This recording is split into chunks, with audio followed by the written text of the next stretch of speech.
freeholder candidates, only because that's the way the statute is written, and the statute was written in intense legalese from the early 1940s. It's very hard to read, but I know what it says.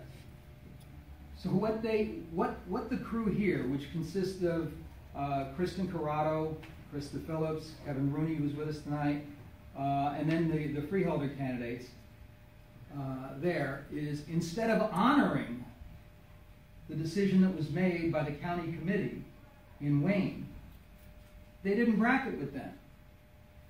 Instead, they bracketed with the mayor and his council candidates so that, you know, they could give them a boost. And here they all are. Here's Mayor Vergano.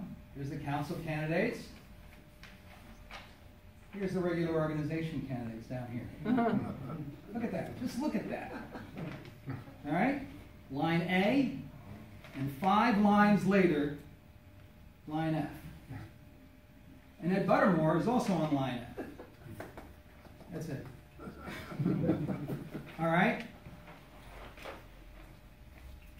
This, in my opinion, is the most disgraceful stunt I have ever seen.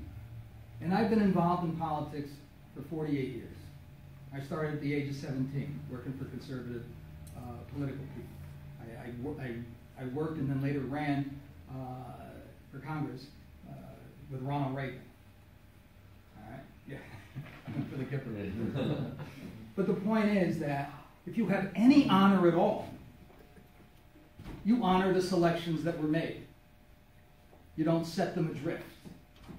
If you have any honor at all, you don't play these kind of games. So everybody on that list, with all due respect to anybody who may be present here, everybody on that list should hang their heads in shame. They really should.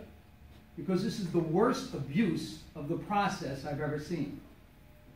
Now, there had already been an abuse earlier, and I'm not even going to try to describe it because it's too complicated. I mean, this stuff is really, and arcane is a good word for it. But they tried to throw somebody off the ballot who was running for state committee woman.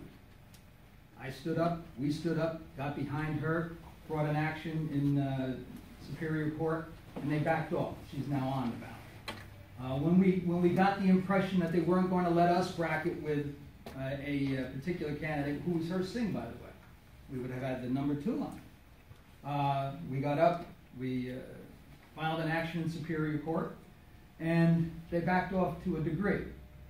They allowed us to run with him, but they not put us down a notch. Why? Because they wanted to take Chitterelli and bring him up here, even though Jack picked number 5. When they did a random drawing of the 3 lines, the organization line, the Republicans for Honest Government, which is our line, and the Chitterelli line, the Republicans for Honest Government picked first.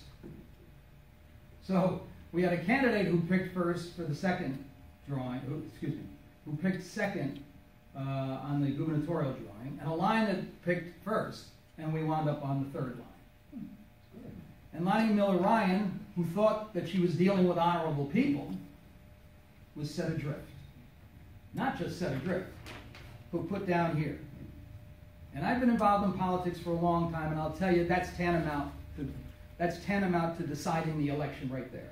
Yes. Is she still lining up, right? Is she still she's still running for mayor though, right? Oh yeah, they're still running. And believe me, they are going to be the next ones in court. They are going to be the next ones in court.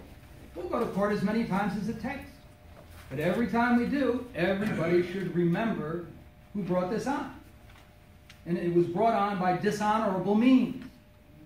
And that's something we will always stand up for, Ed? As far as the local